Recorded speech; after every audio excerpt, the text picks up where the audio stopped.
തിരുമുഖ പ്രകാശം ഉദിക്കണമേ, തിരുകൃപയെന്നെന്നും ചൊരിഞ്ഞിടണേ.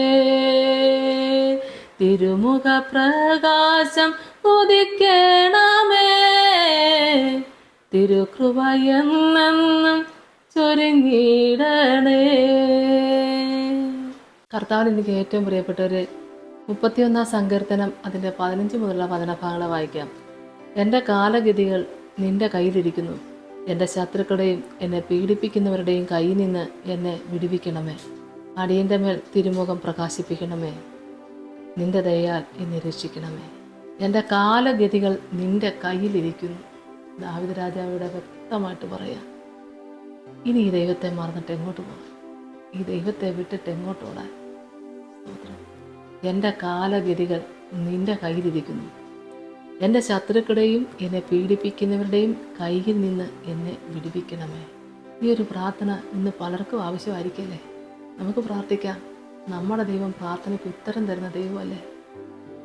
ശത്രുക്കൾ നിമിത്തം മാനസികമായിട്ടും ശാരീരികമായിട്ടും ഭാരപ്പെട്ട് തളർന്നിരിക്കുന്ന പ്രിയപ്പെട്ടവരെ, ഇന്ന് ഈ ശുശ്രൂഷയിൽ കേൾക്കുന്ന വചനത്തെ ഹൃദയത്തിൽ ഏറ്റെടുത്തുകൊണ്ട് തമ്പുരാൻ്റെ തിരുസന്നിധിയിലൊന്ന് മുഴങ്കാലം മുടക്കി പ്രാർത്ഥിക്കണം.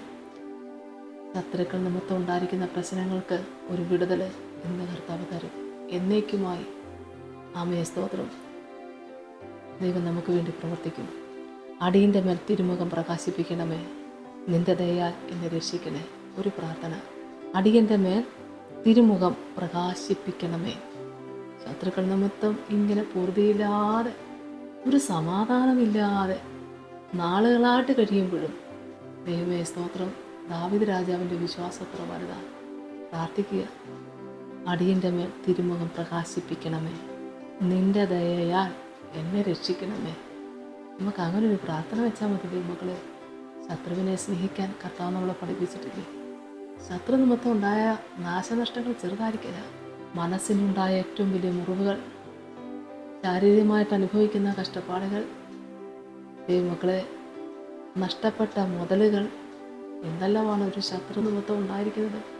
എല്ലാ വിധത്തിലും വാദപ്പതിച്ച് ഒന്നുമില്ലാത്ത വിധത്തിലാക്കിയെടുക്കുന്ന ശത്രുത്വമായിരുന്നു നമ്മളിലുണ്ടായിരുന്നുവെങ്കിൽ അവരെ ദൈവകരങ്ങളിലേക്ക് ഏൽപ്പിച്ചുകൊണ്ട് പ്രാർത്ഥിക്കുക.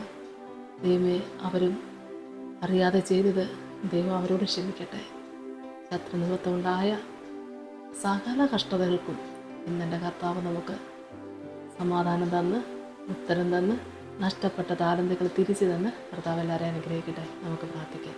സ്തോത്രം കർത്താവേ, കരുണാസമ്പന്ന എൻ്റെ സ്വർഗീയ നല്ല ദൈവമേ, നാളുകളായിട്ട് കർത്താവേ ശത്രുക്കൾ നിമിത്തം അനുഭവിക്കുന്ന എല്ലാ പ്രശ്നങ്ങളെയും ദൈവസന്നിധി സമർപ്പിച്ചുകൊണ്ട് എന്നോടൊപ്പം ചേർന്ന് പ്രാർത്ഥിക്കുന്ന എല്ലാവർക്കും വേണ്ടി പ്രാർത്ഥിക്കുന്ന കർത്താവേ, ക്രൂശിൽ ശത്രുത്വം ഇല്ലാതാക്കിയ നല്ല ദൈവമേ, യേശുവേ സ്തോത്രം കർത്താവേ. നിൻ്റെ മക്കൾ അനുഭവിക്കുന്ന മാനസിക ഭാരങ്ങളും തകർച്ചകളും കർത്താവേ നീ കാണുന്നല്ലോ കർത്താവേ. ശത്രു കയറി എല്ലാം നശിപ്പിച്ച് തകർത്തൊരനുഭവമാണ് പിതാവേ. സമാധാനത്തോടെ കഴിയാൻ പറ്റാതെ ഭീതി ജനിപ്പിക്കുന്നൊരവസ്ഥയിൽ ചിതറിപ്പോയ അനുഭവത്തിൽ കർത്താവെ നിൻ്റെ മക്കളുടെ ഭവനത്തെയും കർത്താവെ ഭവനത്തിലുള്ള എല്ലാവരെയും സമർപ്പിക്കുന്നു. ചിതറിപ്പോയവരെല്ലാം കൂട്ടിച്ചേർത്ത് സമാധാനത്തോടെ സന്തോഷത്തോടെ കർത്താവിന് വേണ്ടി ജീവിക്കാൻ എല്ലാവരും ഒരുക്കണമേ.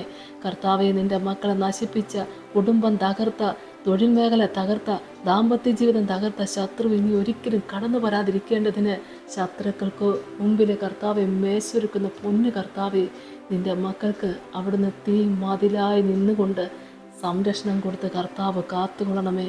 എന്നേക്കുമായി കർത്താവിൻ്റെ പാദപീഠത്തിൽ വിടുതൽ പ്രാപിച്ചവരായി സാക്ഷ്യപ്പെടുത്താൻ ഇടയാക്കണമേ. പിതാവിൻ്റെയും പുത്രൻ്റെയും പരിശുദ്ധാത്മാവിൻ്റെ നാമത്തിൽ തന്നെ. ആമേൻ. യേശുവേ സ്തോത്രം.